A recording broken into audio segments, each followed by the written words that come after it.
अस्सलामुअलैकुम। कलवंजी की अफादियत से कौन वाकिफ़ नहीं। सदियों से उसे इस्तेमाल किया जा रहा है। अहादीस में भी इसके फ़वाइद का ज़िक्र है। सदियों से हुक्मा हज़रात उसका इस्तेमाल कामयाबी से करते आए हैं। जो बच्चे कुरान हिफ्ज़ करते हैं उन्हें कलवंजी के चंद दाने निहार मुँह खिलाए जाते हैं ताकि उनका हाफ़ज़ा तेज़ हो। पहले ज़माने में बूढ़ों का रंग सुर्ख व सफ़ेद होता था।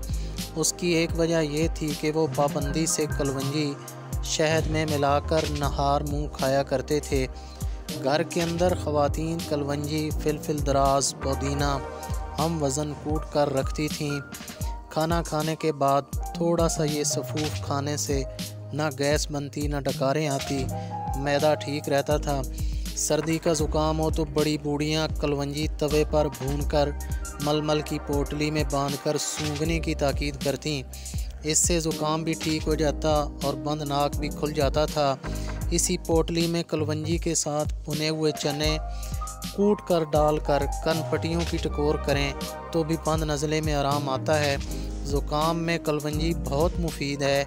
1 चम्मच कलवंजी में 10 चम्मच जैतून का तेल मिलाकर हल्की आंच पर 5 मिनट पकाकर उतार लीजिए और उसे छान कर महफूज कर लीजिए।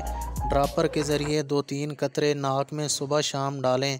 पुराना ज़ुकाम दुरुस्त हो जाता है, बंद नाक खुल जाती है।